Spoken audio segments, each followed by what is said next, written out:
New York City's best and longest-running comic book convention, Big Apple Con, comes to New York this April 14th and 15th, Saturday and Sunday at the Penn Plaza Pavilion across from Madison Square Garden. Be there with all the fans, all the dealers, all the comic book collectors, all the cosplayers. Everyone will be there. You too should be there. Saturday night, a costume contest. Tickets on sale now. BigAppleCC.com, April 14th and 15th.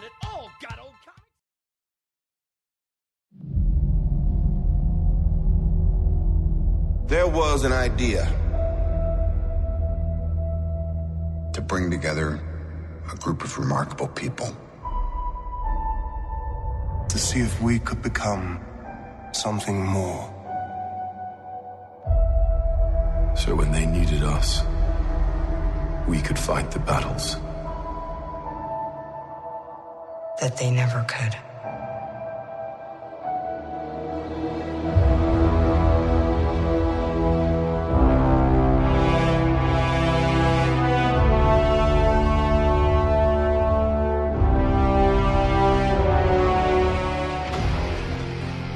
In 2018, the Marvel Cinematic Universe turns 10 years old. Avengers Infinity War draws near. And in an attempt to make sense out of all that's happened up to this point, we find two intrepid individuals. Peter Melnick, local newspaper production associate and mild-mannered comic book and podcast enthusiast. And Eddie Wilson, morning radio announcer in Sullivan County, upstate New York, with an inordinate amount of catching up to do in his own comic book universe. Alone, they stand apart. Duh. But together, they are the Marvelists. Welcome, everyone, to the Marvelists, the Marvel Cinematic Universe podcast as I knock over my water bottle. He's being tickled also.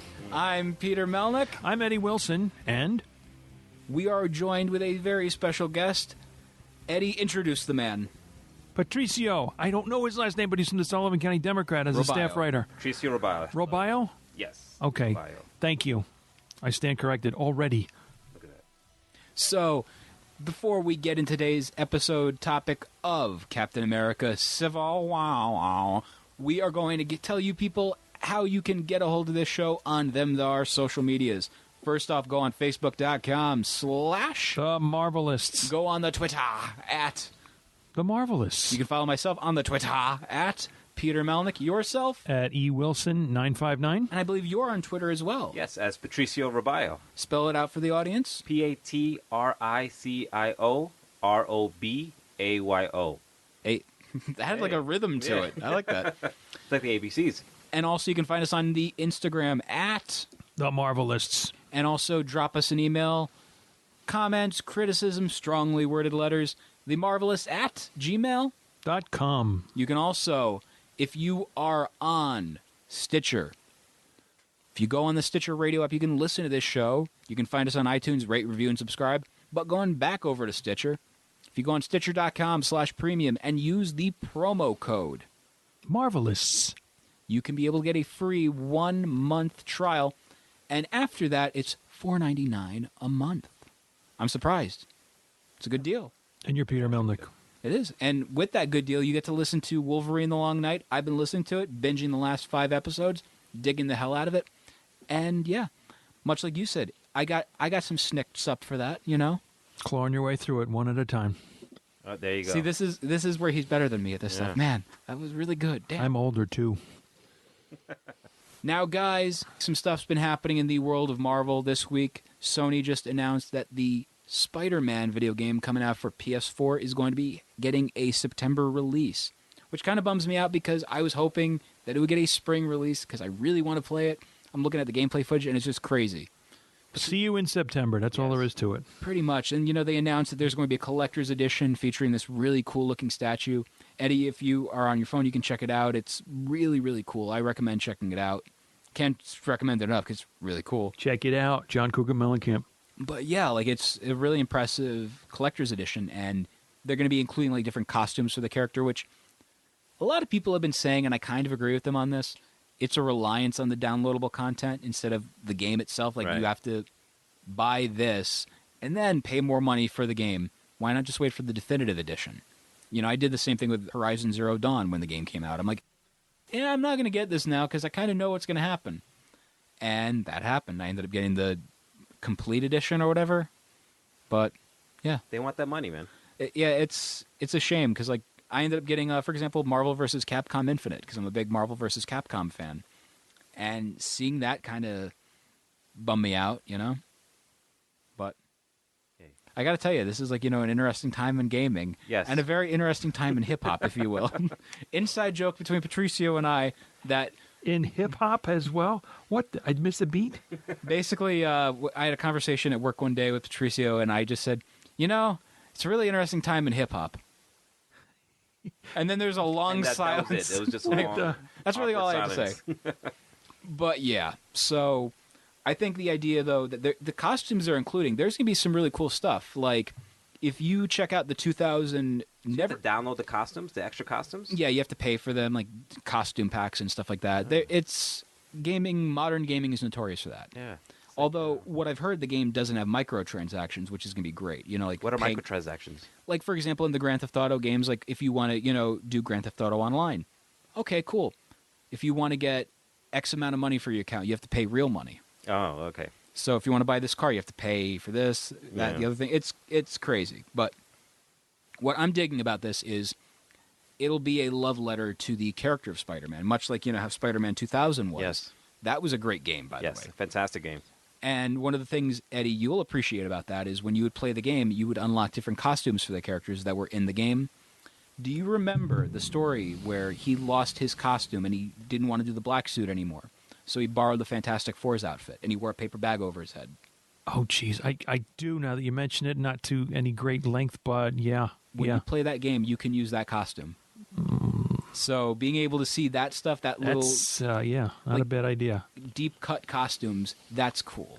I have to throw in a tangent, and that's why I wasn't involved in the conversation right now, because in just looking at Facebook, saw that the group Superheroes Unlimited and the person who I interviewed recently, Lord knows when it's going to appear on a podcast, but it will. One day. Sapphire Nova just took a shot of a laying down in the sunlight as if tanning herself a black cat, and I'm just, oh my, OMG.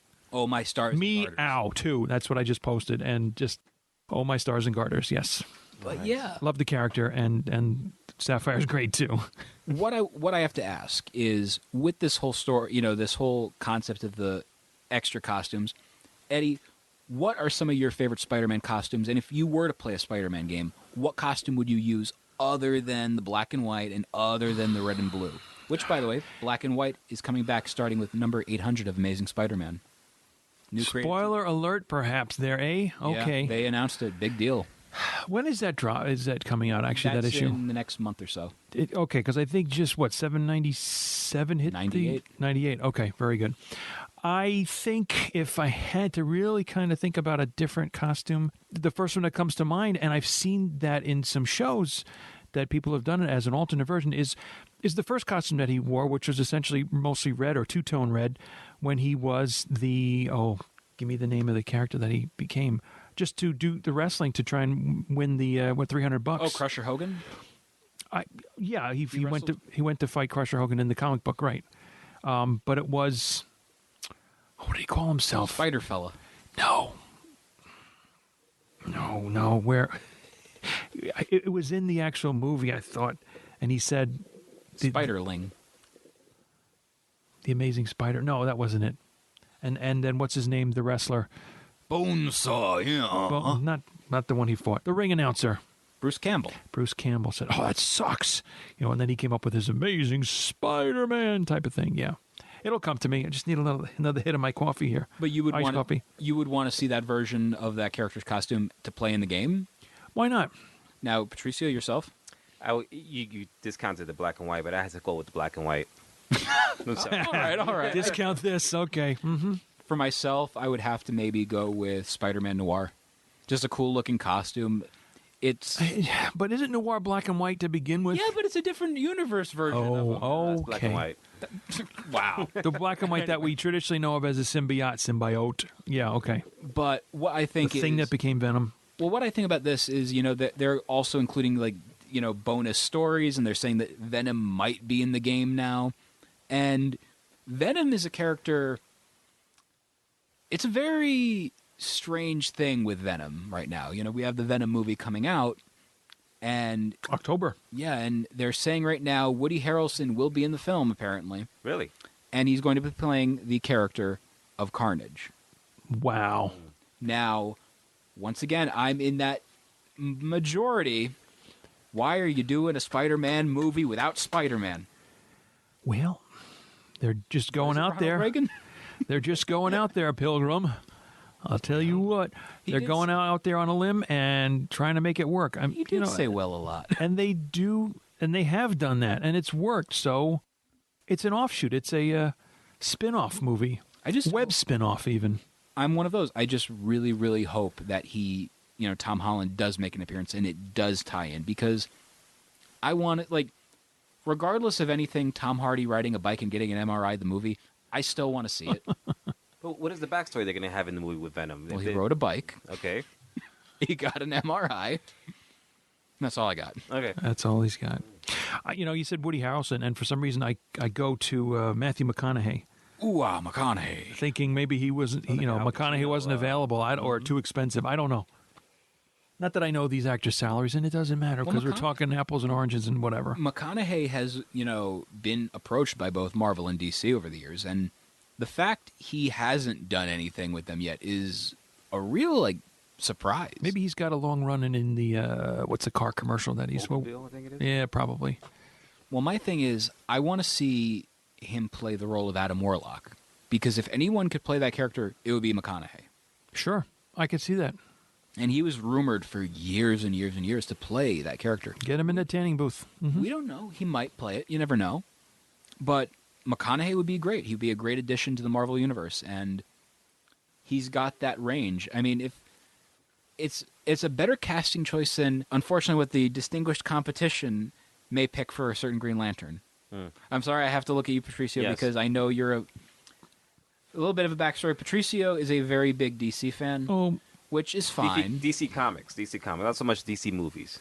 But you're not a fan of the DC EEU. What about the DC shows? DC shows are huge fans. Flash, Gotham. Legends of Tomorrow with the gorilla. Arrow. Supergirl. Yes. Why are we helping you? I don't know. Don't you know? Love the new Legends of Tomorrow with Gorilla Grodd. Yes. Chasing a young Barack Obama. That was strange. I am so far behind on those. I'm sorry.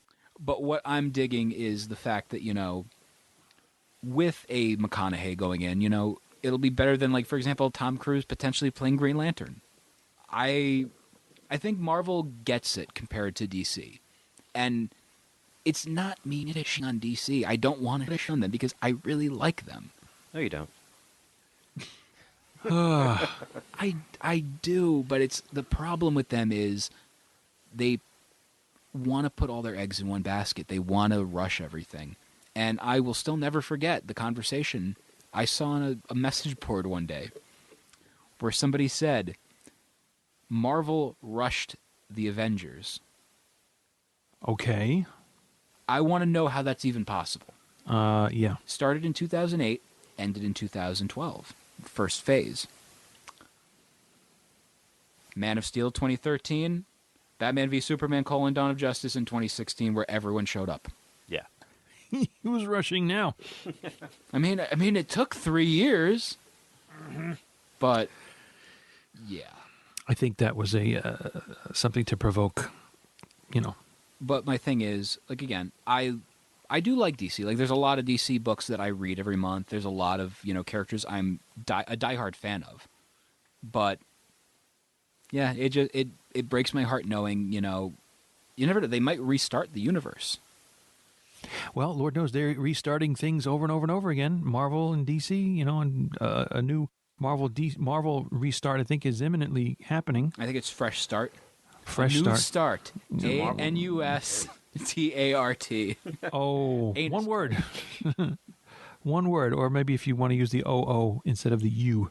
Devil's a new. Wait, whose anus? Oh, Devils. Wait a minute. We're not up to that one yet. That's Ragnarok, isn't it? One day. In the not too distant future, 2 more Next movie Sunday, episodes to go.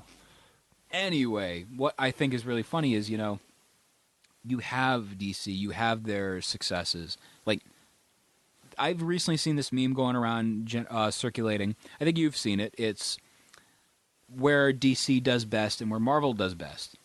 Marvel does best with the movies, and then you see everything else is done better by DC. Really? Oh, man. Like comics, what else?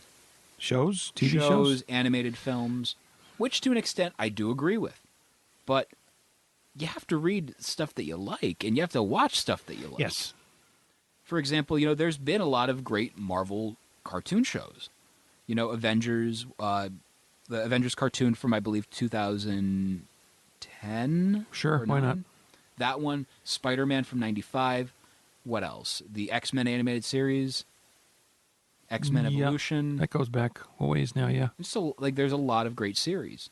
And I will admit, I'm struggling a little bit to name more titles, Yes. but here we are. I'm trying to think about more titles. I think that's about it. Spectacular Spider-Man. Well, the one you mentioned from the 90s, Spider-Man, was that, or maybe before that even, was Spider-Man and His Amazing Friends? That's 1980-something. Okay. You're thinking of, and His Amazing Friends. That's the only one I really did remember and watch besides the original 66 or 67 series. So that's the extent of what I know about the cartoon animated stuff. And I just realized I said Firestorm, a DC character. Oh, Firestar. Firestar. Well, my favorite of Spider-Man was the live action with the ropes as webs. Oh, God, really? And he gets into a car and drives. When was that? 1977. Yeah. Nicholas Hammond? Yeah. I believe so. Oh, sure. Oh, yeah. Well, I wasn't around in 77 with the reruns, but... Yes, I'm the oldest of the bunch. Second oldest here. Is this like the Brady Bunch now? Here's the story of Eddie Wilson. No, it's a short story. And we're not sure if it's happy or not. All right. Moving right along. And a Studebaker? With a bear and a frog? No, that was that's it, yeah. But yeah. So also, this week during the press junkets going on for A Quiet Place with John Krasinski, they were talking about how himself and Emily Blunt, they're doing a lot of movies together, and a lot of fans are saying they should be Reed Richards and Sue Storm if they ever bring those characters into the Marvel Cinematic Universe. I'm inclined to agree.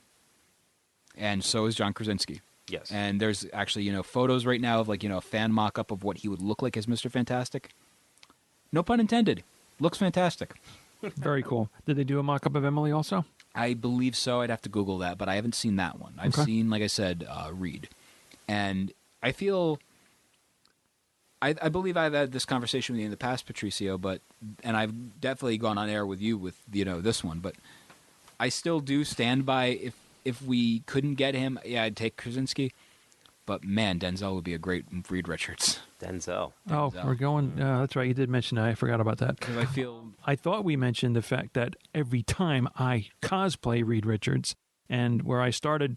You're a great pharmacist, Ed. With just the actual one piece with the black gloves, but I added the lab coat with Fantastic Four buttons so you could tell who I am. We mentioned on the last podcast how meeting Mean Gene from the WWE thought I was a pharmacist. That's still my favorite moment ever. What are you, a pharmacist? I complimented him on his voice, and he should do, I did do radio for like 12 years. And I said, well, he's still got the pipes for it, kind of thing. But nice guy. Mean Gene Oakland. Mm-hmm. He used to sell hamburgers. Okay. Fun fact for the day. Hey. So anyway, Krasinski wants to play Reed Richards, and I'm down for that. I think, he's got that presence, and when you saw the mock-up, you immediately said he's got the build for it. Yeah, he had a quick, because I only got a glance at him, but he had, I guess, some black leather straps across or around both of each shoulder, like he was wearing a backpack, let's say. He also had a close-cropped goatee, quickly reminded me of Chris Evans, as kept, but only with a Fantastic Four blue with the logo in the upper chest area thing. My favorite thing that people, I went on record saying this one. So if we have to have this, you're an Office fan, Patricio. Yes. We could have Jim as Reed Richards, Pam as Sue Storm, Dwight as Dr. Doom. Perfect. Now the other two, I think The Thing should be played by Kevin. Perfect. Another perfect choice there. And Creed should be Johnny Storm, the Human Torch. I tell you what, whoever it becomes Sue Storm, and I say it every time I am Reed Richards, I have my clipboard, I have several photographs. I keep telling people, please, if you see my wife Sue, let me know. Reed's looking for her. I turn around, she's gone. We came in together, vanished. Can't find her. She just became invisible. Thank goodness everybody gets it. Yes. I still say, I've told you the addition of a pool noodle for an arm would be the greatest thing ever. Yes. And I like that. That would be awesome. It's going to be fun to see that version, just dragging it on the ground. And I can add a little fake dollar store Halloween plastic hand. See? I'm there. I'm going to make a note of it and put it on the list. And for the record, he actually is making a note of this right now. Damn straight. Note to self. Noodle. Reed's arm.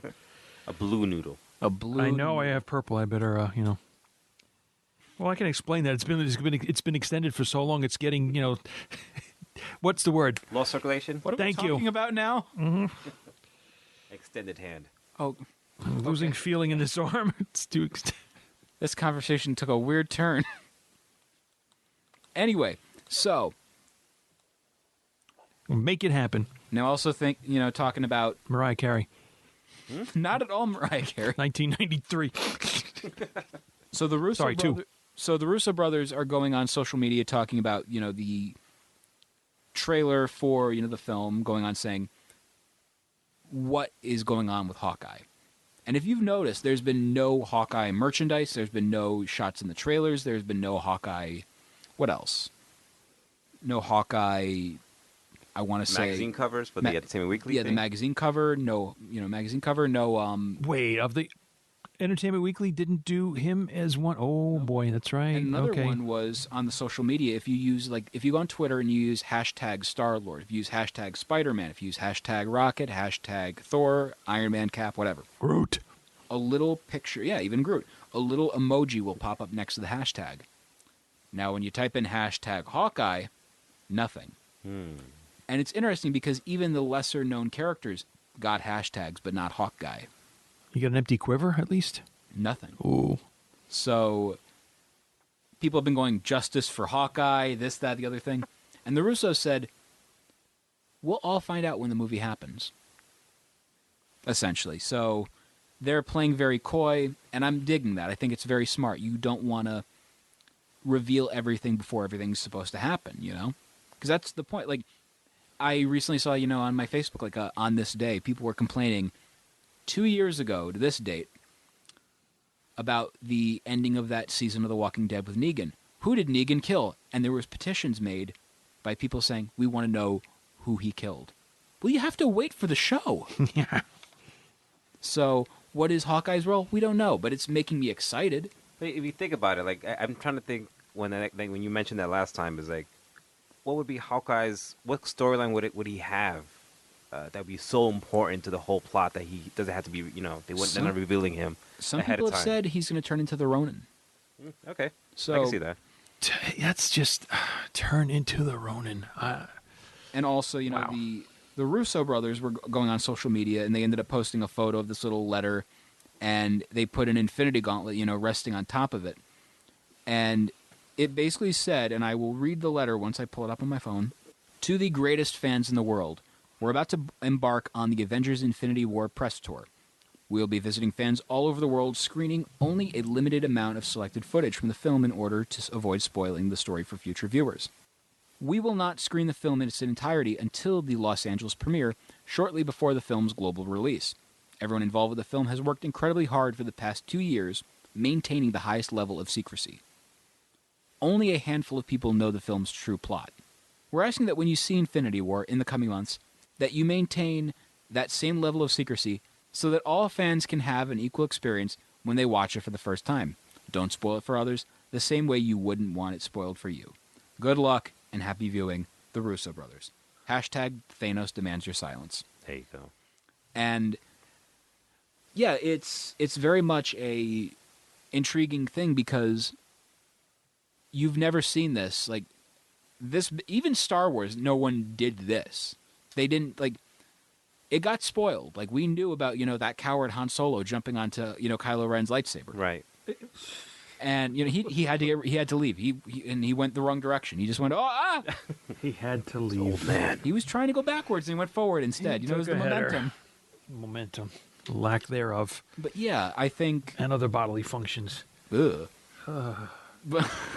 But yeah, it's just one of those things that really gets me in that I don't want the movie spoiled for me. Do you want the movie spoiled for you, Eddie? Patricio? No.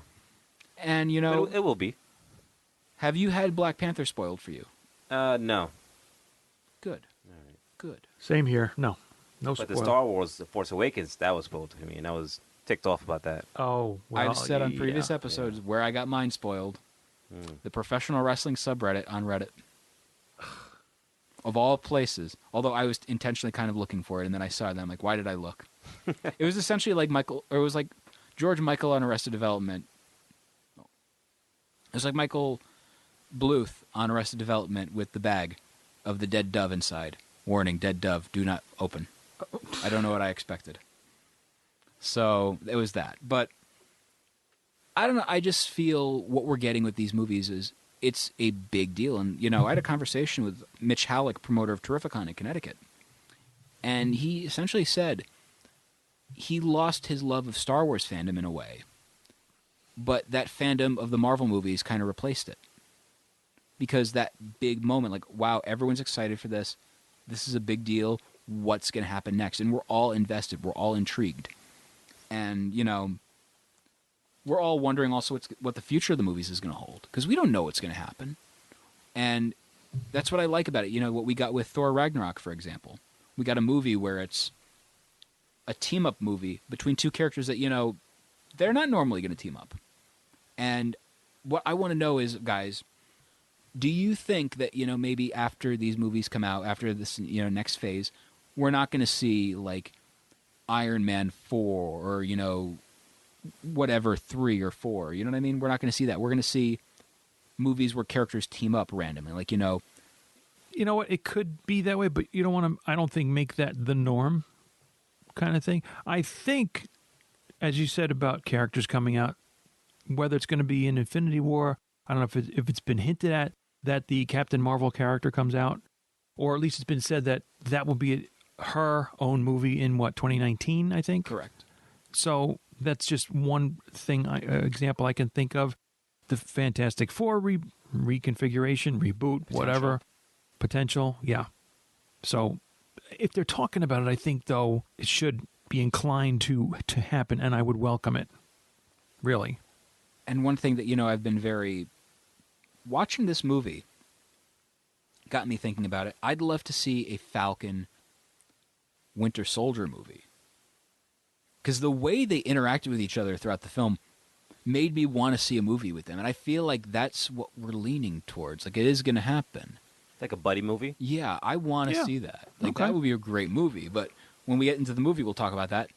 But the last item before we get into the overall discussion of the movie, guys, they're saying that a certain character might be making his return in Avengers Infinity War. And according to IMDb, which, don't believe everything that you breathe, but Samuel L. Jackson might be actually appearing in the film because according to IMDb, his stand-in is listed as well as his makeup artist. Now, once again, going back to IMDb, can't really trust them because one time there was supposed to be a Legend of Zelda movie, apparently, and the rapper 50 Cent was going to play a horse named Epona. Okay. So anyone can edit IMDb. I can edit IMDb. I'm really excited for 2019's Moon Knight starring Eddie Wilson. I'd love to see that. I mean, it said it on IMDb like 5 minutes ago. We got to start working on a costume. It's going to be pretty good. Holy Get those crescents ready, Eddie. Yes, that's exactly right. Wow. So now, guys, let's get on to the main event. 2016's Captain America. I'm going to keep doing that joke every time. Every time, jeez. Basically, this movie is partially adapted from the Mark Millar, Steve McNiven comic book, Civil War, the big event from that year. I believe it was 2007. I was going to go 6, but yeah. That's the one I always think is 2005 as well for some reason. But then I remember, I believe House of M was that year. It was before that for sure. Yeah. Yeah. So my thing is, before we get into the actual movie, also, I partially reread some of Civil War, and I'm going to tell you, it doesn't hold up as much as I wanted it to. But it's still a good story, but it's not the greatest. Do you think it's because of the movie? Like now you see like a different version of it? No. Yeah. I remember when Civil War came out, I was reading at that time, and I was really blown away by it just because it was like, oh, the suicide's coming up, the whole registration act, and That got me back into collecting. Really? Honestly. It came out as a newspaper article that this was happening, and I said, well, let me see what this is about. 7 issues in that, and I started to get back in tune with what was happening currently in comics. But as the intro to the Marvelists will attest, an inordinate amount of stuff to catch up on. But I did read that series then. I needed to watch it again. But I did think it was pretty intense as for the premise of it coming about. Oh, it's an amazing and what happened premise. there. Not that I had read the incident that sparked the whole Civil War thing with, what was it, the New Mutants? Well, that was in the first issue, Eddie. And the, not New Mutants, in the first issue, New exactly. Warriors. New Warriors, right.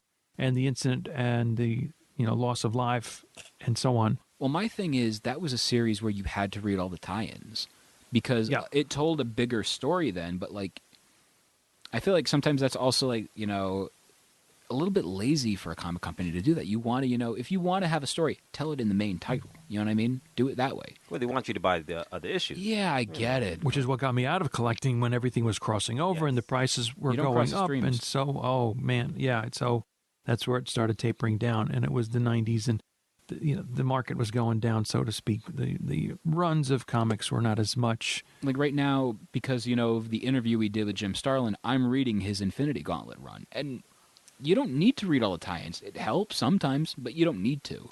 Now, with Civil War, you need to read some of the tie-ins because you need to know about what's going on with Spider-Man at that time. You need to know what's going on with Speedball, one of the biggest changes of the series. Like, what happened to him. Yeah, it's intense stuff.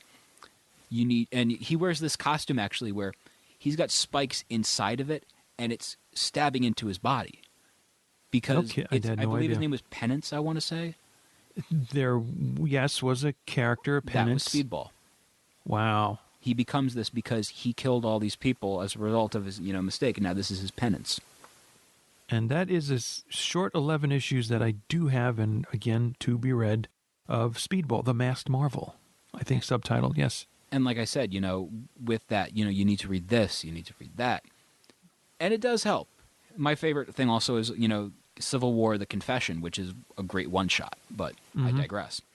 Well, all those I think you could probably, if you really wanted to catch up, besides trying to catch it, online or without necessarily having to buy, but if you wanted to get a compilation, I'm guessing that has been put out. I went digital. I signed up for a Marvel Unlimited account. Okay. Oh, boy, is that fun. It is worth every penny you pay for that. It's $10 a month, and you end up getting the entire Marvel archive pretty much. Okay. You should try it, Eddie. Ha! Just saying. Thousands upon thousands of comic books to read, and you want me to go? Absolutely not. But yeah, so going back over to the movie of Civil War, this was a very ambitious thing for them to do.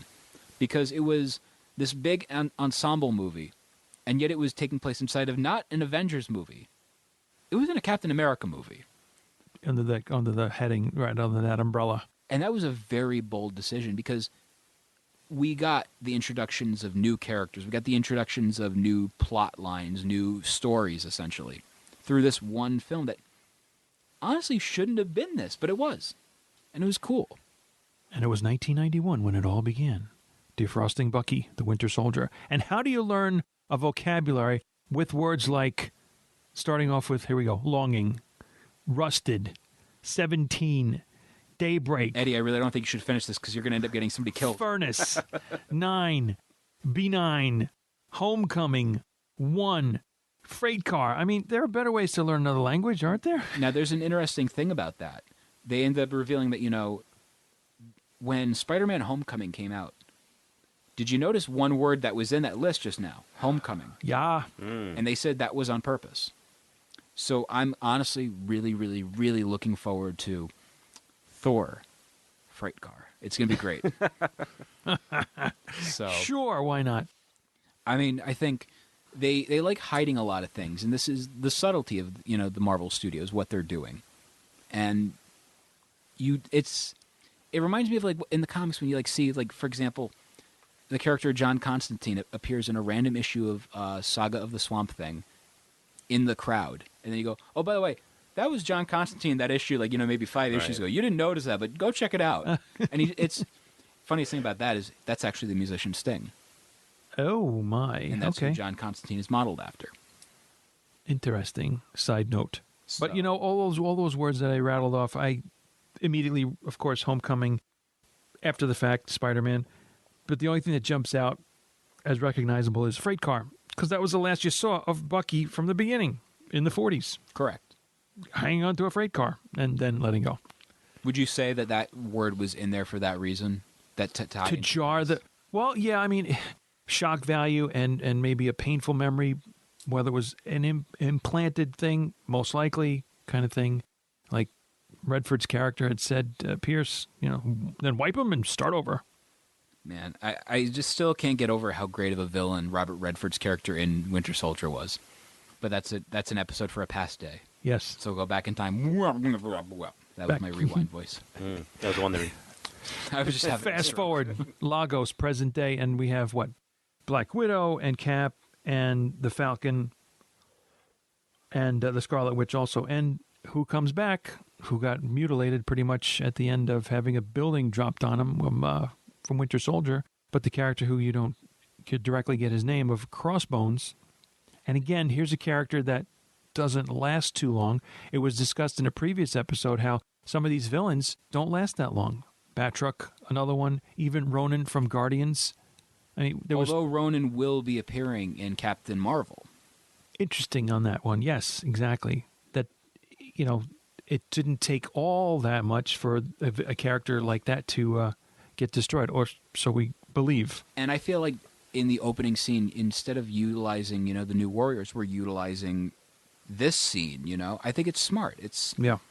It makes it more of a higher stakes kind of thing. It makes it more of a, oh crap, this happened to these characters that we know, that we have more of a, a developed relationship with.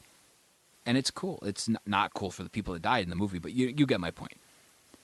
Now, just looking at the next kind of scene in the movie, I don't know if there's too much of relevance to the movie that Crossbones' character and the men he's with are lifting a biohazard chemical kind of thing.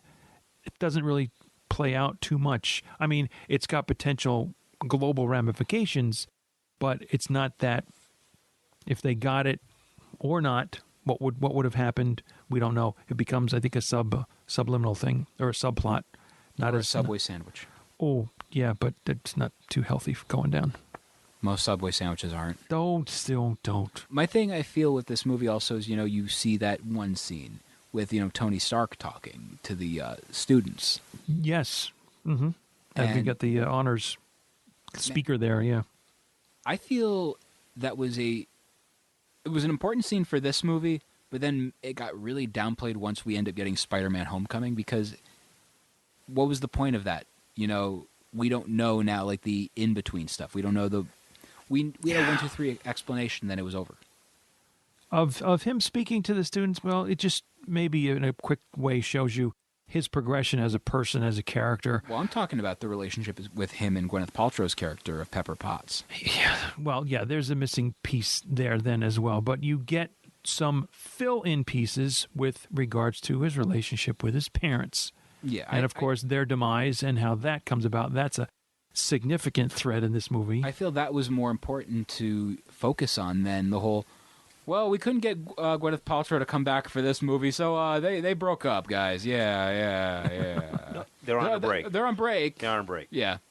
So I feel they should have utilized that time more instead for this focus, like a little bit more, although it's a big point of the movie, a big plot thread of the relationship between, his parents and him. Yeah. I feel that should have been a little bit more of a focus. And when we see that scene of him talking to his parents one more time, man, The CGI involved with de-aging's Robert Downey Jr. What did you guys think of it? It was great. I thought it was good. It reminded me It of was the, great. what was that movie that he died and came by? No, he came as somebody else. Robert Downey Jr.? Yeah. That was my favorite movie. And then the spirit went into in Robert Downey Jr.'s body. I thought that was that. He looked just like that. Uncanny Valley? No. Was it that animated movie? No. It was with the girl from, the lady from... The one that was in that movie with that person that was out last year. Anyway, forget that. You got that out. Nah, it's fine.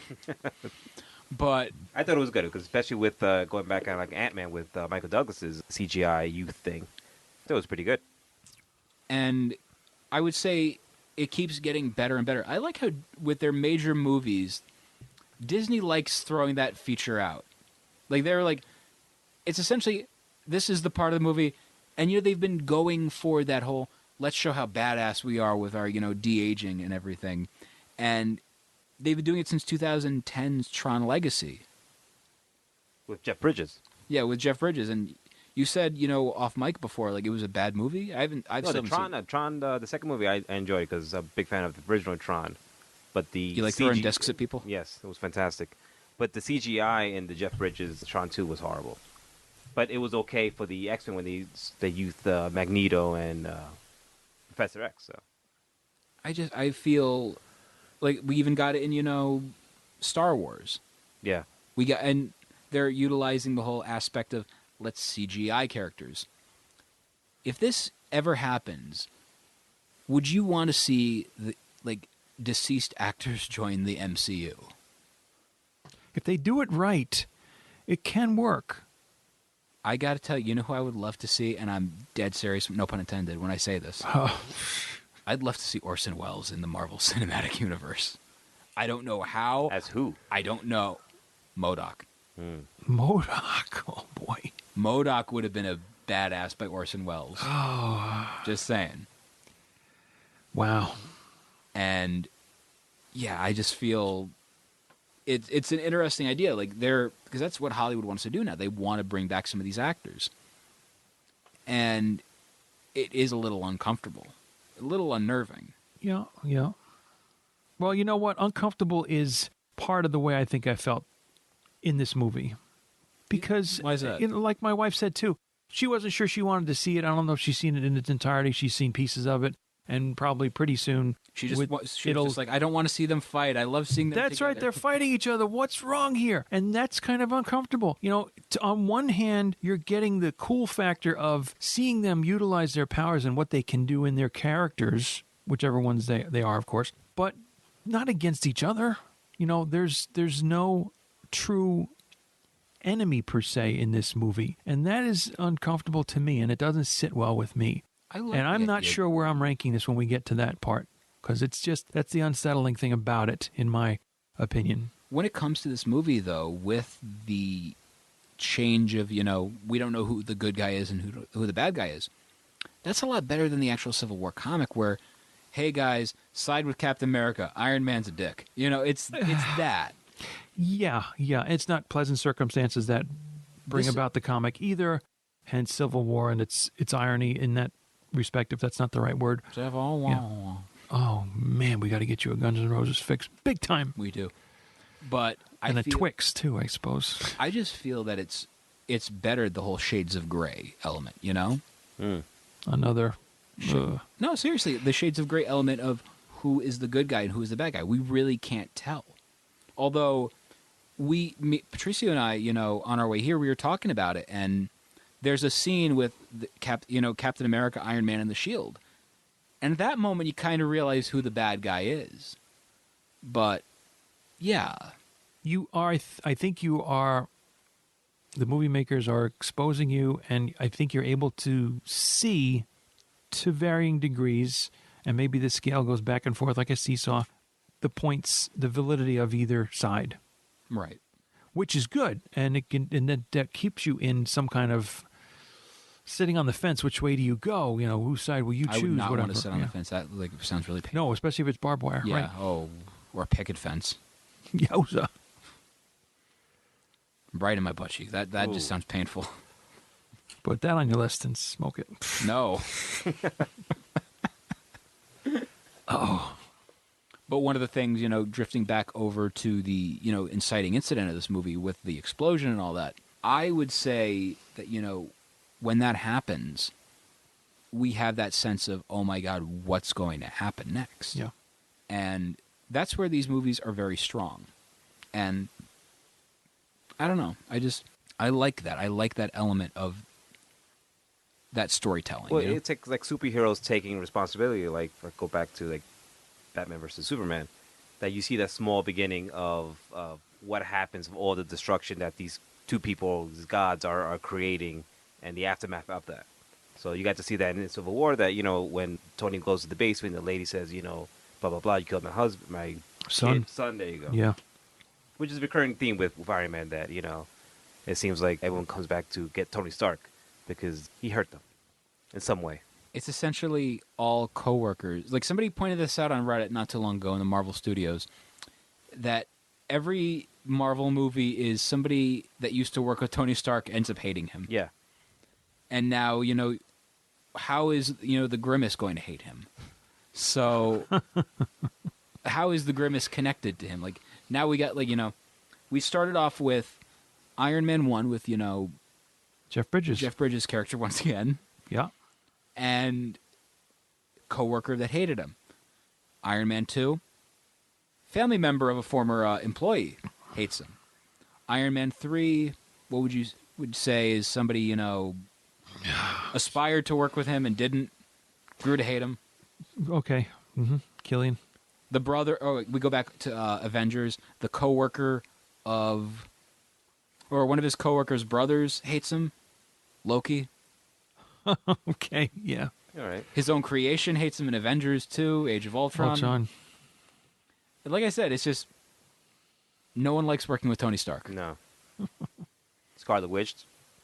I mean, think about it even in this one as well. Other than the Captain America thing, Ant-Man, friend of a former coworker, or, not coworker, but a colleague. And that's the end of this rant. Yes. I would assume that we've been in an interesting time in hip hop. See, and the hip hop goes again. The coworker reference I think of right away, and we'll get to this, of course, when we hit Thor Ragnarok, was Thor saying, "Hey, we used to work together." Fast forward to Thor, because he brought up that one line that bothered me. That Thor is like evolution of normal language. Okay, We go from a Norse god to my coworker from work. Like, Yeah, how does he know work? I mean, he's been on Earth. He's long acclimated enough. from Asgard. He never really started off with heavy Metal. Yes. He just loved Iron Maiden and Judas Priest. He's got the hair for it. Yeah. But anyway, so my thing is, He rocks. we also in this movie get, the reintroduction of a character that we haven't seen since 2008, Thunderbolt Ross. And that surprises me that he showed up in this. And it was that version of the character. So Yeah. this movie proves, hey, yeah, the actor isn't around or anything, but that Incredible Hulk movie you guys saw, that's still canon. That still counts. It's part of the first phase. And I've always found it funny, once again, whenever I see those movies on sale, that's always the cheapest one. Oh. I think it's like $10 on Blu-ray. I have yet to see that. Okay. The Ed Oh. Norton. Out of all the movies I've seen, it's one of them. But Be that as it may, it better that this Thunderbolt Ross than the one from S.H.I.E.L.D. that has shown up, right? true. Adrian Pasdar, I think, who was in the NBC series Heroes I believe so, yeah. as the candidate for president, which was good in its day. Heroes? Towards the end, not so The first much. season was good. Yeah. But it would go 4 or 5 seasons? And then they had Heroes Reborn. Ah, okay. That was bad. But now, once again, going over to just the reintroduction of the character, that means, for example, we will see certain characters, return. Like, for example, when Claw showed up in Age of Ultron, I didn't expect to see him in Black Panther. I completely forgot he was in Age of Ultron, to be honest. So that level of... Until you rewatched it. Yeah, that level of... Yeah. Oh, yeah, these characters play, a very important role. Crossbones. Didn't think I'd ever see him again after, that. And then I realized, oh, wait, that was him in that movie. Yeah. And then Exactly. Sitwell. Good old Sidwell, I pointed him out to you a couple times. Oh, he was in that? Oh, he first showed up there? Oh, that's right. Yeah, exactly. And then I finally noticed Sitwell in Winter Soldier. Well, duh, you couldn't help but there, whether he's getting thrown off the building or pulled through the car roof. Oh, I see a car in the background. That's a nice looking car. You know Sitwell's in front of the camera, right? Oh, I didn't see him. Yeah. Well, the character you just mentioned now just escapes me, who Harry Houdini. came back. Escapes you. Oh, man. Kurt Russell, Escape from New York. Kurt Russell mania. The name's Snake. Call me Pliskin. Oh, who's the character? You know what old Jack Burton says? We're going to quote Big Trouble in Little China now. Really? For no reason. No unearthly reason. But anyway, now one of the things about this movie also is, like I said, what the inciting incident caused. And Eddie, what did the inciting incident cause, with the government? Discord. And what did that discord make? It's not happy campers. It was the Sokovia Accords. 117 countries prepared to sign it at this big conference. Top it all off with an assassination. And we've got the makings of war. Oh, I purposely didn't say it either. I tried not to either. But freeze the rich while the buries the poor. But who gets it among other people but T'Chaka, King of Wakanda. And that's where we're introduced to his son. And who is his son again? T'Challa. Now, everyone here, with the exception of Patricio, has seen Black Panther. 2 out of 3. Ain't bad. Meatloaf. Good song. Good food. Yes. And obviously we're not going to talk about Black Panther because I haven't seen it. Correct. But if you have spoilers, it's not going to bother me. So, well, I have a spoiler for you. All right, go ahead. T'Challa's Black Panther. Oh. You're welcome. It takes place in Wakanda. Oh, stop. Stop right there. Spitting on the microphone. Will you please stop? Wakanda. But yeah, with the introduction of T'Challa and his father, T'Chaka, it's, again, the world building that these movies are known for. And they do such a great job. You don't need to throw it in immediately. You just let it simmer. Let it build up. What's the recipe here? What's going on? This is the 13th movie of the MCU. And we finally get introduced to Wakanda. That's cool. That's cool to see that. More formally introduced to Wakanda, but correct. We had previously in, I think, Avengers, with Banner saying, finding it hard to pronounce Wakanda. Yeah, kind of thing. And I loved stuff like that. And like I said, the whole incident there where the explosion happens in Sokovia, we get that, and we obviously this, as you can tell with the way this is going, we keep jumping around and everything, but that's what happens, when you're discussing these plot points. You know what I mean? Exactly, and starting with starting with, as in, for instance, Ross going through all the disasters that have happened over the last several movies. Starting with Avengers in New York, Washington, D.C. with Winter Soldier, Sokovia with Ultron, and then Lagos with this movie, there's got to be an accountability. And that's a valid point. And that leads to the Superhero Registration Act. Yes. Essentially. And otherwise known as the Sokovia Accords. Yeah. And I feel in this version, it makes sense to do, And the way it's done, the way it's executed, is a better version than the comic, to be honest. And I like the comic. You have to, I think, trying to get into the head of a movie maker, make it so more palatable for a movie-going audience, and have to do it in at least 90 minutes.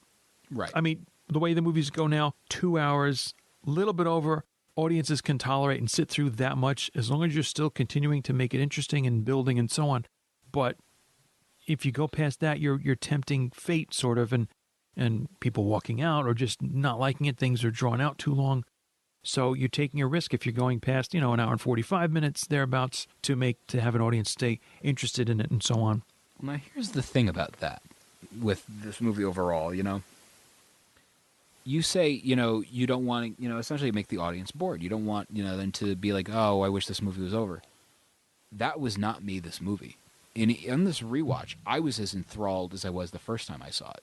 Although, this was the equivalent of the Simpsons Itchy, Scratchy, and Poochie. When are they going to get to the fireworks factory? When are they getting to Spider-Man? That was me the entire first, I want to say hour and change, just waiting for Spidey to show up. Now, what was that based on? The fact that because he was in a trailer, I believe, correct? Correct. Yanking Captain America's shield with his web. And while we're saying, on the topic, hi, guys. Well, while we're on the topic of Spidey, the big thing about that is this. Thwip. When this movie was announced, they said, hey, whatever, we're going to be making this movie. No one knew Spider-Man was going to happen. No one knew he was going to appear in this film. Mm-hmm. And then the big announcement of Sony brokered a deal with Disney, said, hey, we have somebody you want. We want to make up for the crap fest that was Amazing Spider-Man 2 with Electro. What can we do to make a good Spider-Man movie? And yes, they have made good Spider-Man movies. They've made, Spider-Man 1, Spider-Man 2. Spider-Man 1, by the way, so mini side thing, future of the show, what we might be doing, probably doing, most likely, film reviews of the other Marvel movies, correct? Yes, that sounds like a very good plan. And we're trying to figure out how we're going to do this, but basically, yeah, so... Tell us. We'd like to know. We'd like to know. Tweet at us, message us on Facebook. Let us know what you think we should From do. Ragnarok to what? We have an idea planned for February. That's all I'm going to say. Okay. It's pretty... February. Whoa. Fantastic.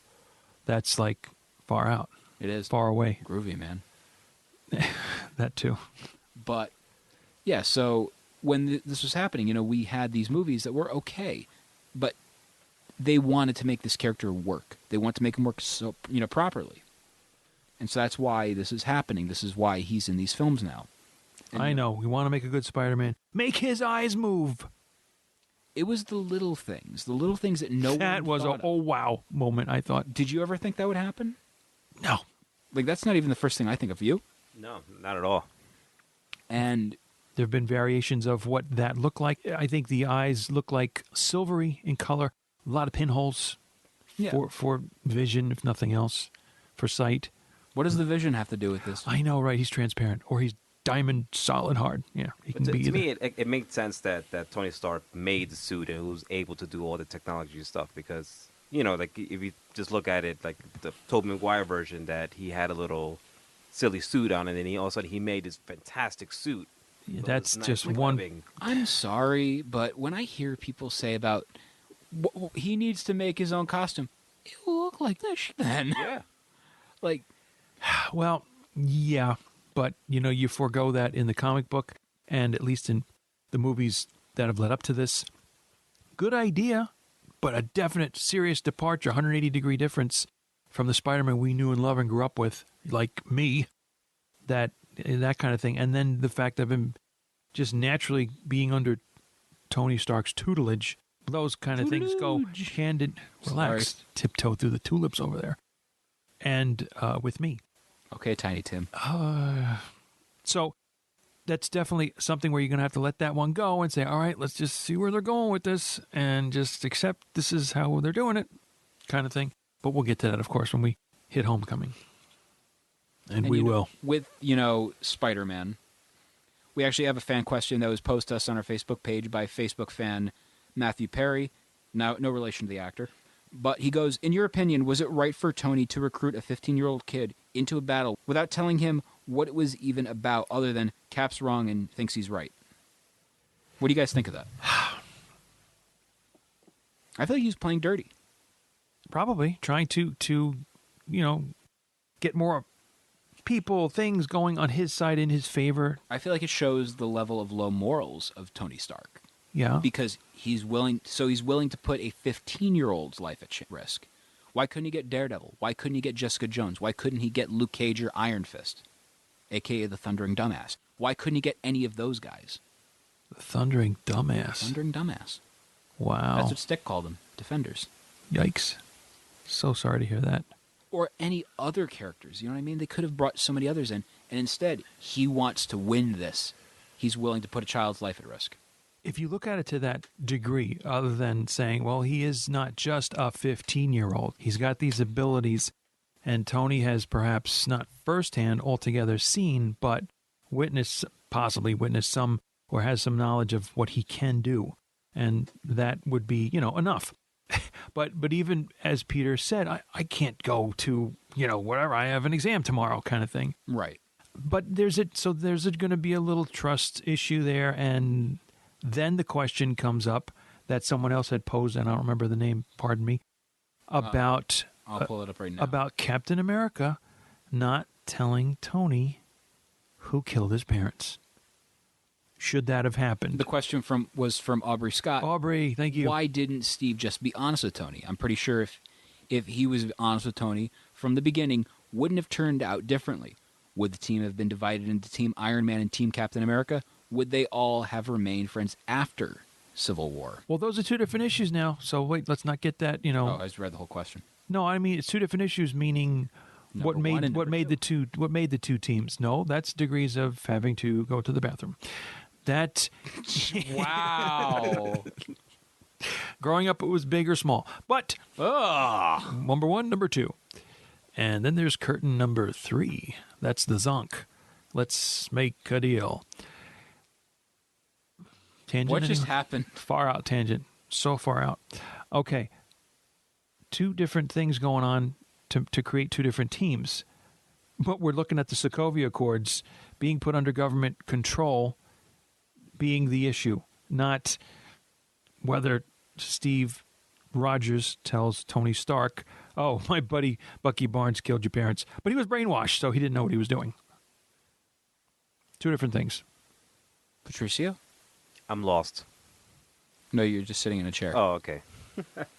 But I would say, yeah, I feel Iron Man was in the wrong with a lot of this stuff. Yeah, he tried to, at least we try to believe what he's saying about trying to do the right thing.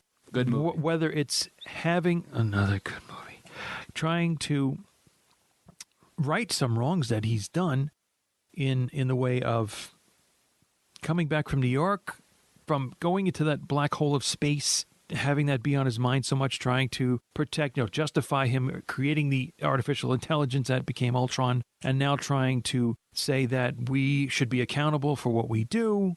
Maybe he sees that as being able to coexist or work with the government. Stark contrast, word fits, good pun. Intended. Stark, complete contrast to beginning of what Iron Man 2 saying, you can't have this armor, it's mine, and that's it. So he's doing it out of guilt then? Could be. It's a turnabout. It's turning the tables. It's a 180-degree change. It's an eminence front. It's a put on. It's a put on.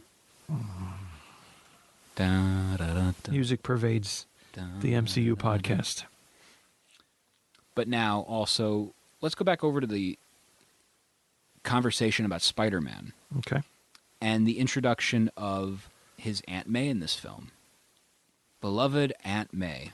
Aunt Hottie. Not the one you were thinking of. Now, I've always found it funny. People were like, why are they making her younger and younger and younger or whatever? Spider-Man is 15. An aunt should look around the age Marisa Tomei's character does look, to be completely honest. Not like, hello, Shadi. Like a senior citizen on Medicare and AARP. Okay. So how old are Peter's parents then? Do you know what I mean? It's an enigma. Evidently. They're out of the picture, again, at some point in the comics, coming back into that where it was near issue 400, I think, of Amazing Spider-Man. Again, correct. A lot to catch up on. Fine. You do. But from the beginning, you see Aunt May and Uncle Ben as senior citizens. And Peter is a solid how many years of being age 15? Because time marches very slowly in the Marvel comic book universe. Boy, does it. It doesn't march. It crawls. It's like a snail, which is going light years ahead.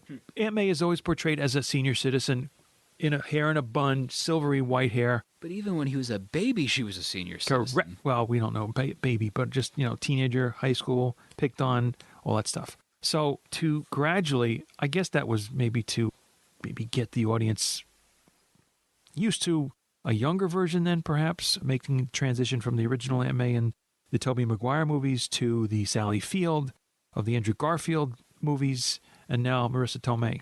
So I was also one of those people that thought it would have been great if they introduce Uncle Ben, played by Jason Alexander.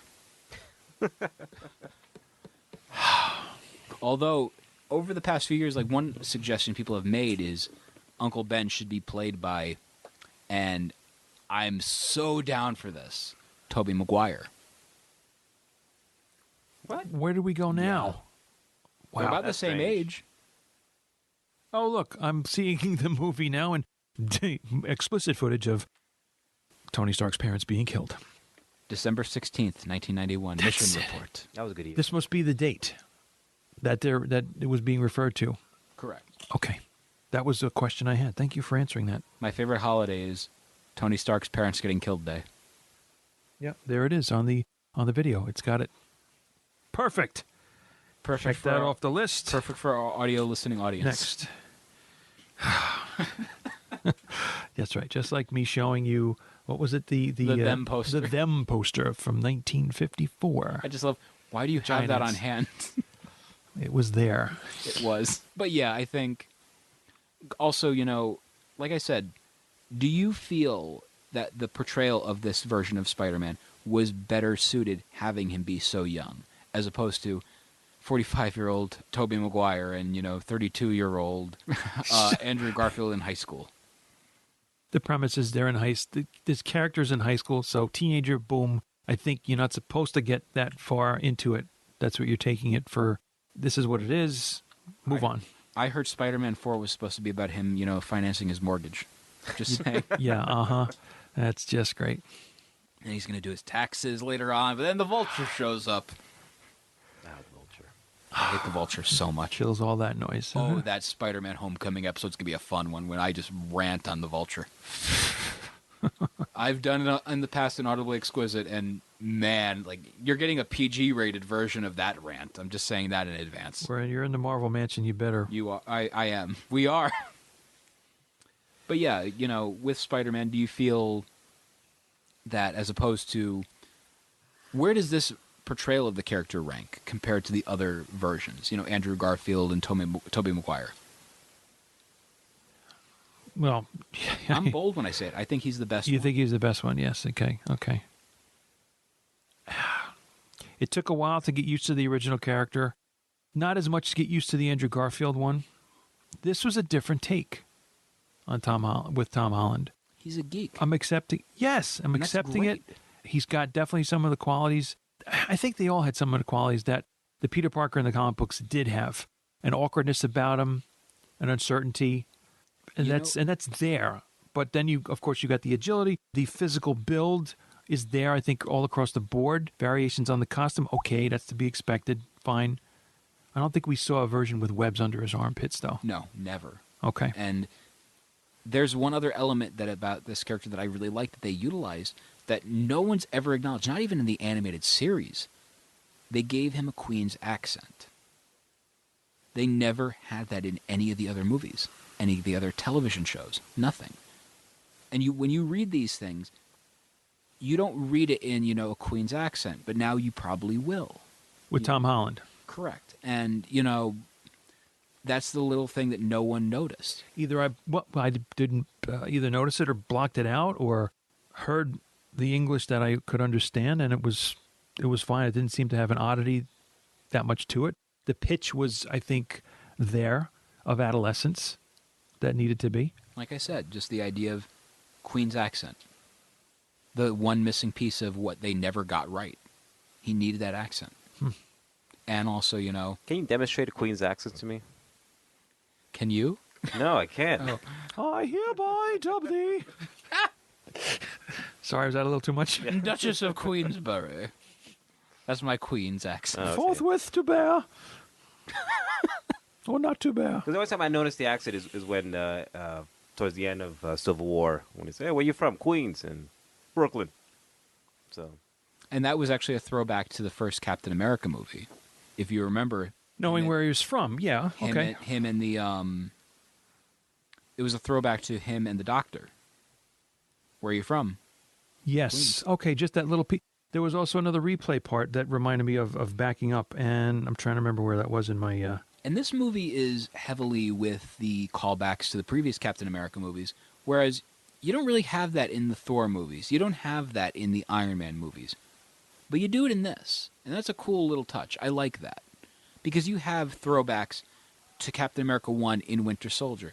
You have Captain America 1 throwbacks in Captain America 1. I just wanted to do that joke.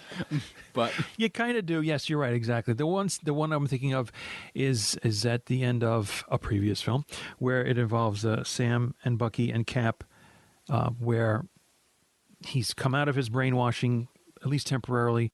His metal arm is in a vice of some sort. They're in some kind of a warehouse or garage, and they're just replaying that interaction where... You mean the credit scene from Ant-Man? Yes.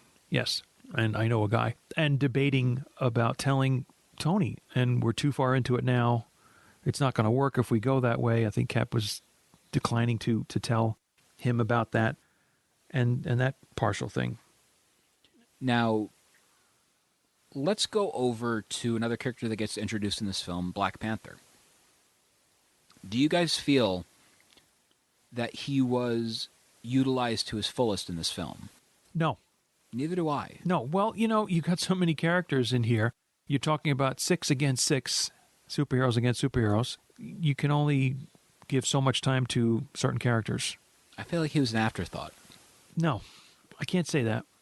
He was in there. He had a significant role because he firmly believed Winter Soldier was the one responsible for his father's death. So he's got a mission, a goal to take out the Winter Soldier, and that is a very significant part of the action, the fighting. But he's one of that side, that team, and has some significant lines. When Winter Soldier says, "I didn't kill your father," what is his response? "Then why did you run?" So it's a give and take. It's a sort of a ping pong thing. It's back and forth. Patricio? I agree with what he said. Ditto. Ditto.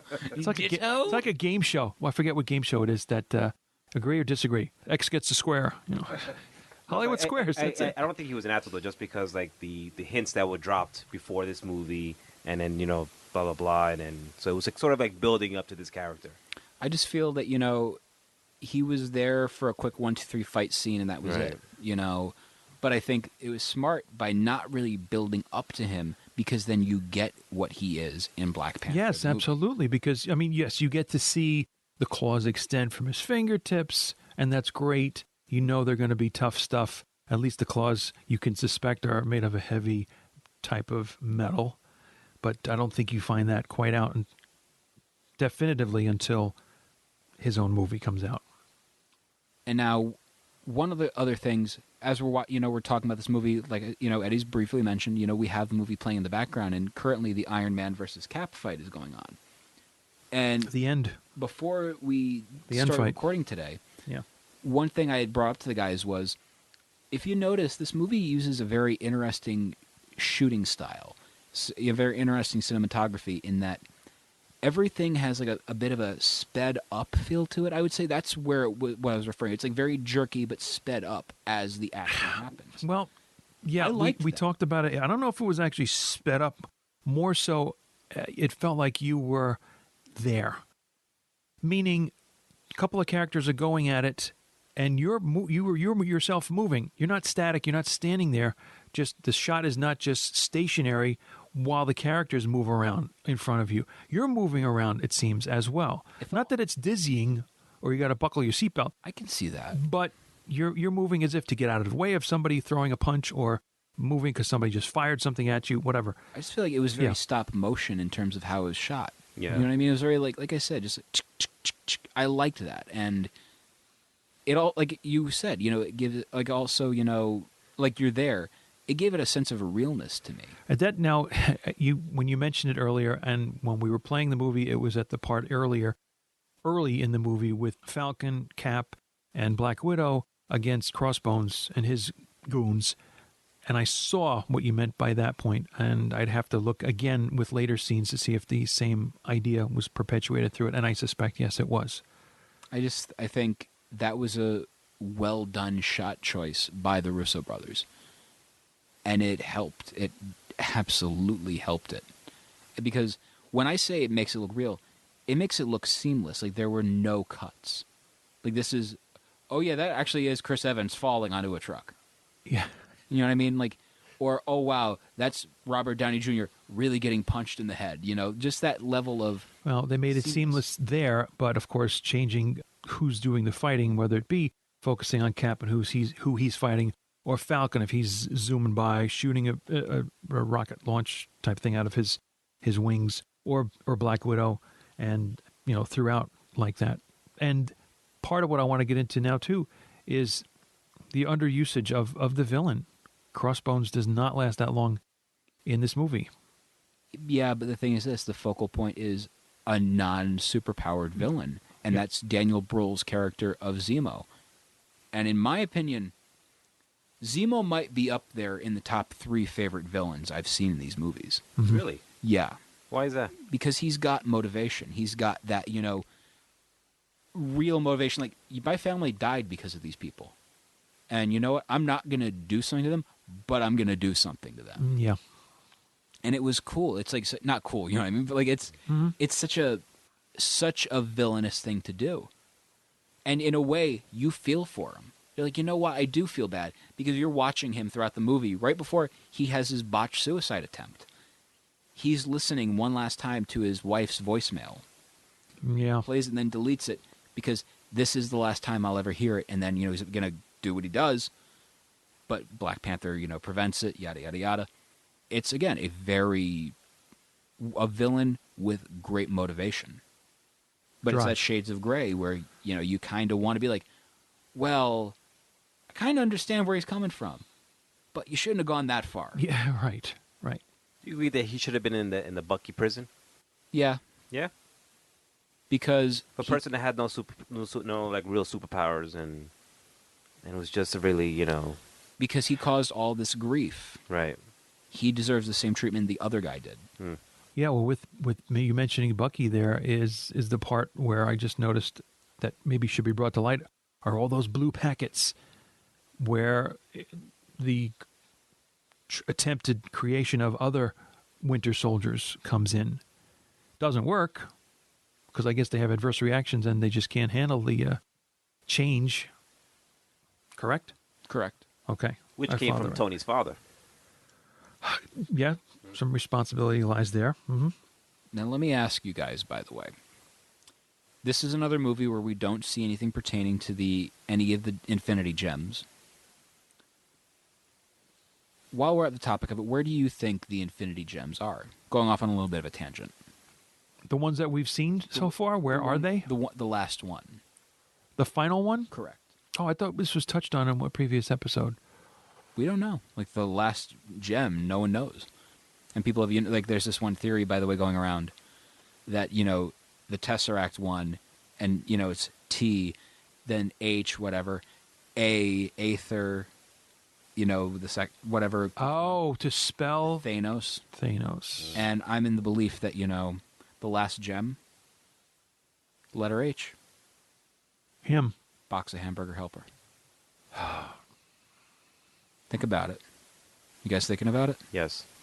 I like Hamburger Helper. It's delicious, isn't it? Especially the 3 cheese variety. I like the glove guy. Now there's a costume. Someone has Give a hand for you. Hands on. If anyone cosplayed that. Wow. Have a big hit with the ladies. Yeah. Or be hit by the ladies. Woo. But anyway, get your hand off me. But I'm just taking a picture. off of that tangent. I don't know. I just feel Daniel Brühl's character was fantastic, and I've been a fan of him for a very long time. Like, I want to say my introduction to him as an actor was either Inglourious Basterds by Quentin Tarantino or Goodbye Lenin, which is a very underrated movie. Fantastic. It's basically about the Berlin Wall. Okay. And, you know, the separation when it finally went down. So. Well, you had a different, or I thought more serious guess in a previous episode as to where that last stone is. It's in Daniel Brühl. I thought it was in the cocoon that is being called Adam or him in some version of the comic book. Well, yeah. I just wanted to go with, you know, the H. So to go, Hamburger just to Helper. go back to the villain, do you think he's going to make another appearance in... Daniel Brühl? Yeah. No. No? As much as I'd like to see it. Wait, he didn't even finish. An appearance in what? Infinity? In the future movies. Okay, not necessarily this Infinity War. Okay. I don't see it. No? Okay. Would I like to? I abstain.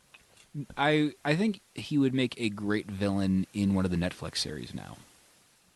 It would be a downgrade for him as an actor, but in all honesty, it would be good to watch him, interact with more street level or more they're superpowers, but they're not that superpowered, Right.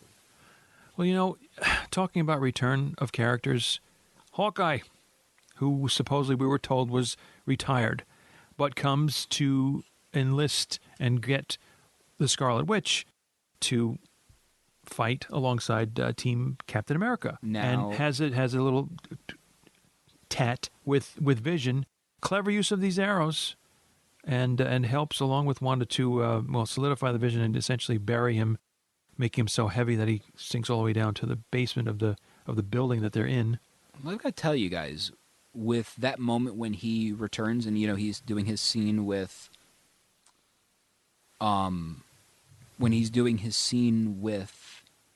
Scarlet Witch and Vision, I'm watching this movie the entire time and I'm just thinking to myself, F-bomb, he is such a cool character. He just really is. And if you check our Twitter, I retweeted that. I'm like, really? That really is how I feel. Just an awesome character, just underutilized in the MCU. Oh. And that's why I am interested in seeing what happens with Infinity War. I don't know about underutilized, but maybe he's second string. Yeah. When you think of the Avengers, do you think of him as one of the first names? In which context? When you think of the Marvel Avengers and the cinematic universe, do you think of him as one of the first ones? No, you think of Iron Man, Cap, Thor, Hulk. Yeah, and then he comes along with Black Widow. Right. You don't think of him first. No, you don't exactly. So, a departure from the comic books where he becomes the leader of the West Coast Avengers. Right. Or Avengers West Coast. File that one under A or W, comic book fans. I went with the way it first started. I'm not changing it. What, W? Correct. Attaboy, Eddie. Thank you. You tell him. Patricio? He's lost. I'm lost again. In regards to Hawkeye, do you feel like he was underutilized? Not in this movie, because I really like that they fleshed out his character in Ultron, and you have him, back here in this movie, and then it comes back towards the end, and he's a great actor, the guy who plays him, Jeremy Renner. Yeah, they gave him a good amount of fleshing out of character, screen time with going to the safe house, and you getting to see more about who he was. Up to this point of going to the safe house, I thought, he and Black Widow had a thing. Not only just working together in, what's that country? Yeah. Sokovia. No, you and I remember very differently. Oh, I know what you're talking about. Okay, from Avengers. Yeah. Thank you. Berlin. Fill in the blank. Berlin? Istanbul. Not Constantinople. Oh, Istanbul. Was it? No, Budapest. Budapest. I knew it was a B city, a B town. Yeah, thank you. Like Poughkeepsie. That is a B town. Okay, fine. Beacon is a B town. Well, yeah, literally. Oh, literal Eddie. Thank you very much. But yeah, so also, because we got to start wrapping this episode up soon because we are going a little bit into overtime. But one of the things about this movie also, you have the further developing relationship between Scarlet Witch and Vision. That's right. And this is where, you start seeing the seeds planted a little bit. You see a little bit of it in, Ultron. Yeah, but not Vision much. swoops in and rescues Wanda. And I'm like, oh, I like this. I know this is going. Yes. And it's just smart. It's smart seeing, that little nod to the comics and Vision cooking for Wanda before Hawkeye interrupts. Not just that, but also just that outfit he's wearing. Yes, he's domesticated. Yeah, that's the example of... He's cardiganized. My girlfriend picked my outfit out for me. Yeah. We've all been there. But just to backtrack, like when I'm rewatching this movie for this podcast, it was like I forget it's a Captain America movie. Yeah, I feel like I'm watching an Avengers movie, like another version of Avengers movie. Yes, there's so many characters. Yeah. That's exactly right. And in some ways, I feel like we didn't get that final Captain America movie. we got instead Underoos! Yeah, it's that. And it bummed me out, but at the same time, I'm happy we got this. Of all things to cry out. But never had them, by the way, just for the record. I had Deadpool Underoos. Have. I brought it up. I deserve that. Had a boy. There you go. Batricio. There you go. But also, in regards to another character that, makes his appearance in this, meets these characters for the first time, Ant-Man. And I was talking to you about this in the car ride, to here. I feel Paul Rudd's Ant-Man in this movie is the Earth equivalent of Star-Lord. And Wow. I say that because if you remember that one scene, Hank Pym always says, never trust a Stark. Who are you? Yes. That's exactly like Star-Lord, man. Legendary outlaw. Yes. Oh, forget it. Pew, pew, lasers. Exactly. Right. There was a question, too. I'm going through towards the end of these notes, and Aubrey, I believe, had asked about who took out who, and with War Machine falling. And I said, if I remembered correctly, Vision was the one who was aiming for the Falcon, who swerved and instead knocked out War Machine. And, where was it supposed to go? What was supposed to happen from there? That's the way I thought it, played out. And I don't know if whether it was intentional but it was Vision who did that. It wasn't Iron Man's repulsor who did anything, to that. But again, then you have, it just doesn't get any better as things go along, because you've got now a crippled War Machine. Keep thinking to say Iron Patriot. Which, by the way, there's a meme going around, and it's really, really funny. We have that technology, the Wakanda technology, which is partial Black Panther spoiler, but not really. They have the ability to do stuff like that, heal people. And yeah, you actually, no, it's not a Black Panther spoiler, because you see at the end of this, they help out Bucky. If they have this technology, why couldn't they help out, War Machine if they were on the same team? Did it not get revealed at that point? But he could have helped him that out. Ability? They were on the same team. Just keeping it hush-hush for now? I think Black Panther is an ass. He should have helped out, Rhodey. He's a bad ass because of that vibranium-laced costume of his. Now, one other little thing that I want to touch on that, we're hearing the credits right now, and I'm hearing Alt J's Left Hand Free. One of the things about this movie that I found really interesting at the time was this came out the same time as the television show Preacher, which is based on a comic by Garth Ennis and Steve Dillon. And what I found funny was the first shot in the movie, you just see in big letters every single time something would happen, like 1991, gigantic letters, not leathers. Yes. Or, Queens, big letters. When Preacher debuted on AMC, first episode, big letters, big letters. I found that to be a really interesting trend that they were, like all these companies were trying to do this at the same time. Didn't happen since, but Lagos. I would say 2016 was the year of gigantic letters. It's happening again. Oh my. The year of gigantic. Oh my. I love that I can get Eddie off guard with my George Takei impression. Oh my. Oh my. You want to go off topic? Where's the Mandarin? In a fortune cookie. In a fortune cookie. America. Now, would you say, overall with this movie, they knocked it out of the park? Very close. It was well done, I thought. We get great relationships. We even, like I said, going back earlier, we got a great relationship between Bucky and the Falcon. And that made me want to see, more. When we're watching them, seeing Cap kiss his first girl in, maybe 150 years, just the whole little subtle nod, like, yeah. 95, not dead. He's going to get some. Yeah. That, and also... What else do we have? Da, da, da. Oh, yeah. Doom.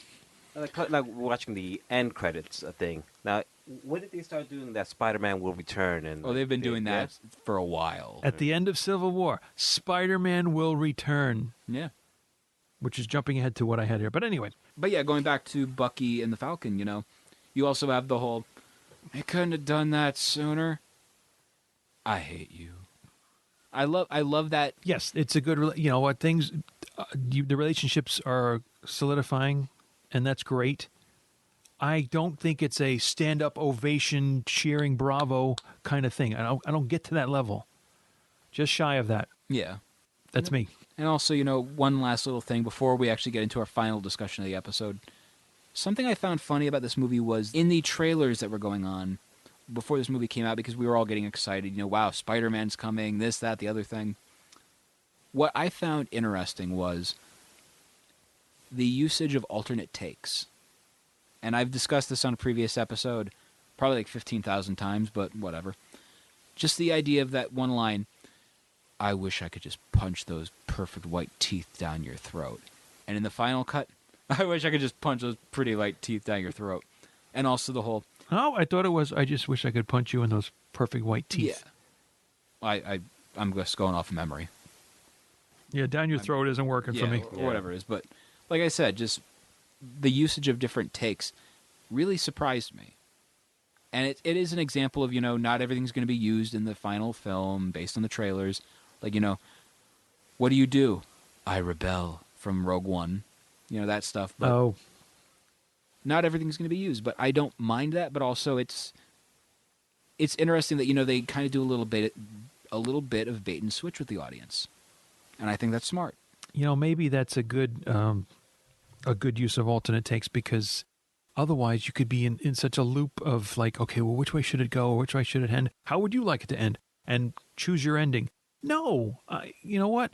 You go to a movie to not have to think so much in most cases, and this is the way you want it. And I think that all started to change when you got, I'm just thinking of, for example, a director's cut of the first Daredevil movie. And I'm like, wait a minute, it could have gone this way? Whatever. I mean, we needed more Coolio. Add an extra little bit of time in there and so on, but a little more battling Matt Murdock, please. But, that was how that went. So, but the multiple times, the alternates reminded me of, because I got ahead and I did actually see the next movie that we're doing, and I'm thinking of the repeated scenes with Doctor Strange. Dormammu, I've come to bargain. Dormammu, I've come to bargain. And the many ways Doctor Strange dies. They're all painful. When we get to that, that's why I'm going to talk about how Doctor Strange is one of the most selfless characters in the Marvel Cinematic Universe. And honestly, the bravest. Really? Okay. Okay. What could be? Mm-hmm. And actually, also, guys, before we really do get into the end of the episode, because we're going overtime with this one. I find this movie interesting because it's got my favorite, and honestly, it is my favorite Stan Lee cameo. Are you Tony Stank? Who, by the way, we want to thank the winner of our Stan Lee Pop Vinyl contest. We ended up picking him, and we're going to be sending his package off very soon. Do we clap for that? Yay! Hooray! Noah. What? Wasn't it Noah? I believe so. I think so. Oh. His arc. Stop. Indiana. Dun, Here dun, we come. Dun, Shia LaBeouf. So yeah, guys. Overall, let's get into the final reviews of this. Patricio, you go first. Well, one thing I think, like I was telling you earlier in the car ride, that this is one of the movies that I think you could appreciate more if you watch it the whole way through. Because it's a nice build up to the beginning, to the end, to the Sokovia, what happened there, and it's just a nice build up to the whole movie. It's not like it had a super villain or things like that. It was a nice interplay of the human relationships, them interacting them, and how sort of like the mechanics of them trying to be a team and them falling apart. I thought it was really well done. And where would you say this is? Not ranking. We'll get to that later. Yeah. But how does this stand compared to other Marvel movies? That's tough because I really like Spider-Man: Homecoming. So. Would you say that this was more of a gimmick of a movie, though, by the utilization of all these characters together battling each other? I don't think it's a gimmick. I think more of as a stepping stone to where we are now. Right. It had to happen eventually. Yeah. Oh, yeah. Yeah.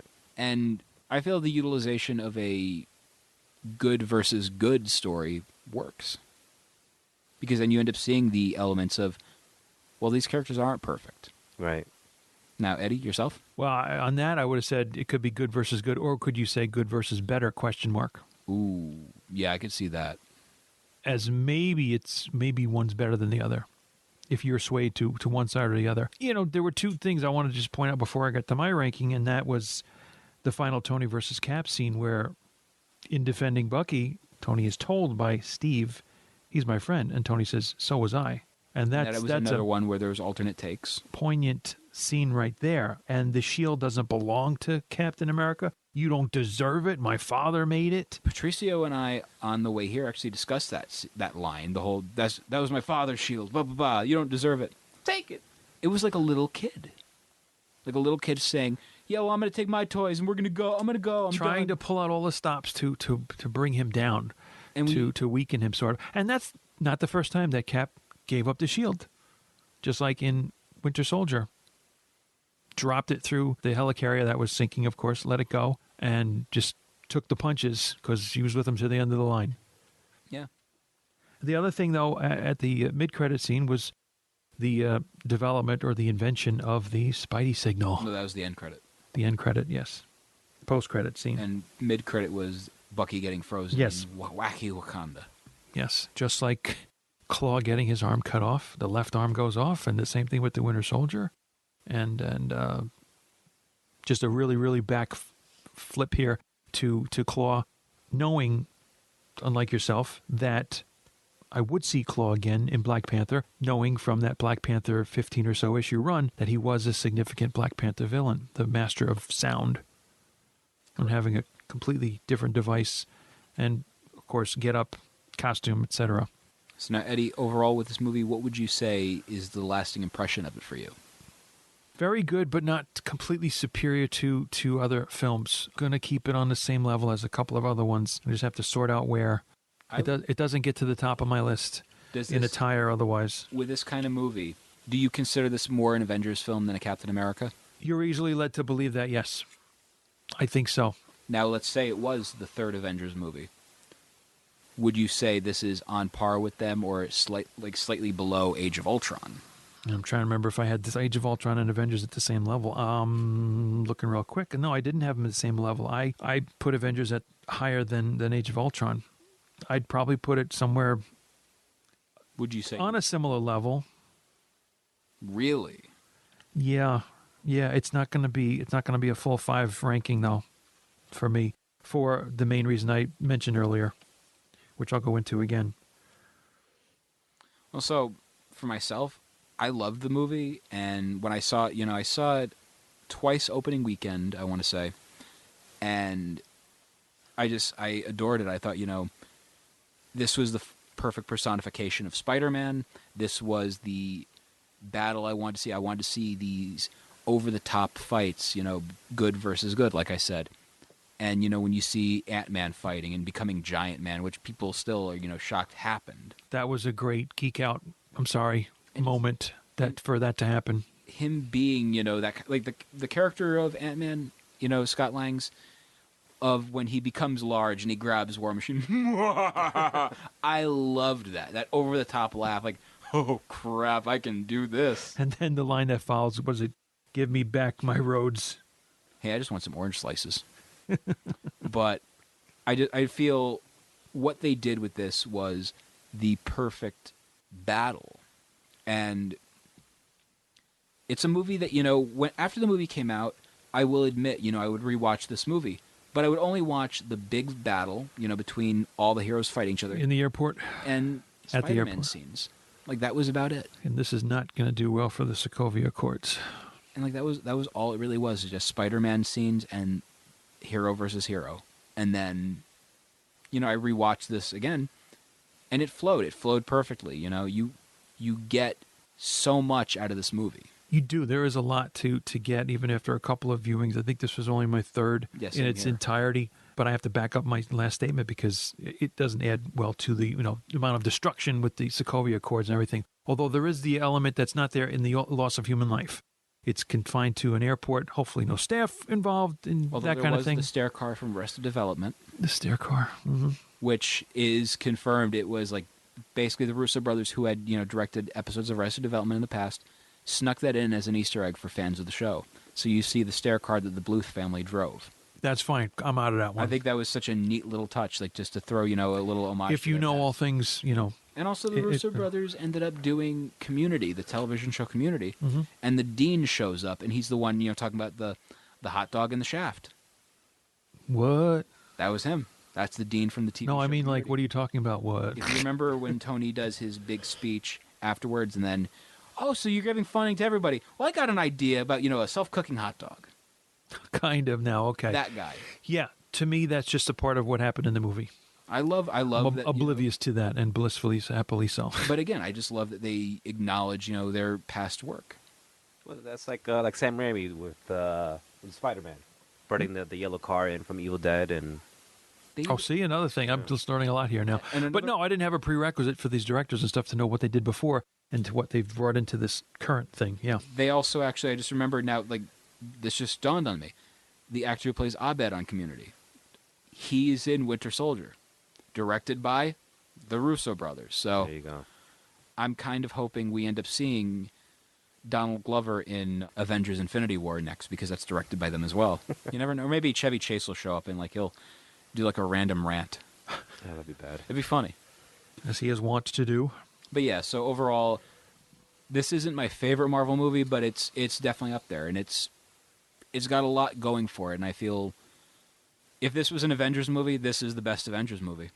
Like, I cannot get over how much I enjoyed this. I wrestled a little bit in discussing this a little while ago, wondered about where I was going to rank this.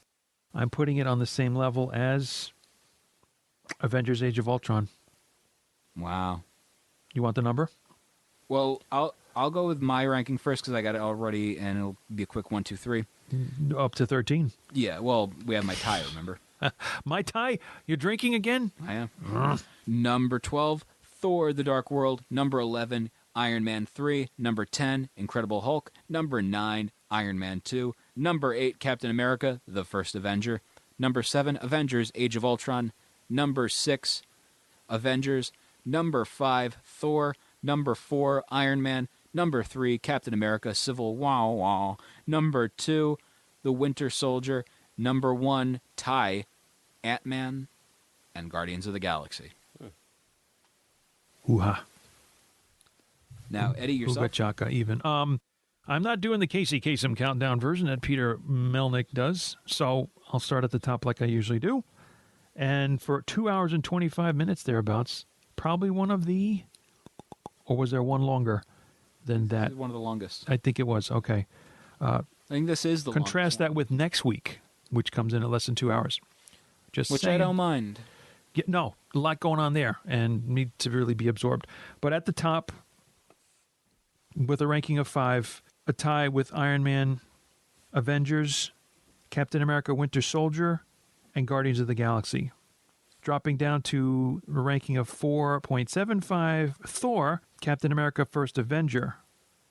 Down to 4.5, Ant-Man and Iron Man 2. Dropping to a 4.25, the newly ranked Captain America: Civil War, Avengers: Age of Ultron, and Iron Man 3. Down to a 4 for The Incredible Hulk. And finally below that at a 3.5, Thor: The Dark World. Very, very generous, Eddie. I try.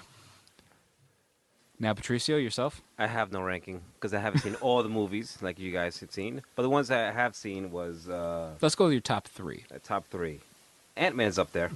That was one of my newer favorites that I saw recently that I really liked. And it's just a surprise of how good it is. It was surprising. It was good. The way they did the origin story, quick, fast, boom, you're in the movie, you're good. Spider-Man: Homecoming, and I have to say Age of Ultron, I like it a little bit more better than Civil War. Really? Yeah. I didn't like it at the beginning because I'm not a huge fan of James Spader. I've grown to like him. You like Robert California. I like Robert California. That's why he won me over.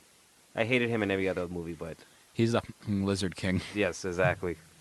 But Age of Ultron, what I liked about it was, I guess, it's this Tony Stark just ruining everything, basically. Pissing off his coworkers yet again. It's a new outlook for me on Tony now. Isn't it? It is. Like ever since somebody pointed that out, I'm like, oh, crap, it is. Everyone hates working with Tony. It's just... This is all his fault. I would say so, yeah. Yeah. I think Thanos got like a late video feed. I'm Iron Man. I'm gonna kick your ass, and then it's just like, wait a minute. I'm gonna go to Earth. I'm gonna kick that guy's ass. Oh, jeez. So now let's get to that whole Fine. rigmarole. Do it myself. Let's get into that whole rigmarole. We got the Facebook, facebook.com/ The Marvelists. We got the Twitter at The Marvelists. myself at Peter Melnick, yourself At ewilson959. yourself, Patricia Robayo. and let's see, you can also find us on Instagram at, Wait, let me guess. The Marvelists? I think it is. All right. Is it, Eddie? It is. You can also find myself at Peter Melnick on Instagram, and Patricio. Let's give a little bit of plug ski for your photo work. You can find me at patriciarobayo.com, very unique. And guess my Instagram is, guess what? Patricia Robayo. I was surprised. Viewers were confused. Cuttlefish. Get interested. And also, drop us an email. Send us questions, comments, strongly worded letters. themarvelists@gmail.com. You can also go on iTunes, rate, review, and subscribe. Let people know you're listening. Share this show. Let people know you like it. You can also go on Stitcher Radio and stream the show, available for all iOS and Android devices. And while we're on the subject yet again about Stitcher, hey, go to Stitcher.com/premium and use the promo code Marvelists. Get a free 1 month. And after that, if you want to stay on, $4.99 a month. I'm doing it. I'm enjoying it. I'm listening to, like I said, Wolverine: The Long Night, which is exclusive right now to Stitcher. And when you sign up for that, guess what happens, guys? What happens? You support the show. You end up helping us out because show Stitcher, hey, these guys are listening to Stitcher Premium thanks to these guys. So we're going to help them out. And it helps. Yes. Great show. Guys, for Peter Melnick, I'm Peter Melnick. And for Patricia Robayo. And I just want to say thank you to Eddie and Peter for letting me be on the podcast. I had a really good time, and I hope I didn't ruin it. No, you did not. So, you are good. more than welcome to return, by the All way. right. Maybe we'll bring you on for Spider-Man 3. So you get Maybe. to talk about Venom. For no reason, just how that movie was awful. And for Eddie Wilson? I'm Eddie Wilson. Excelsior.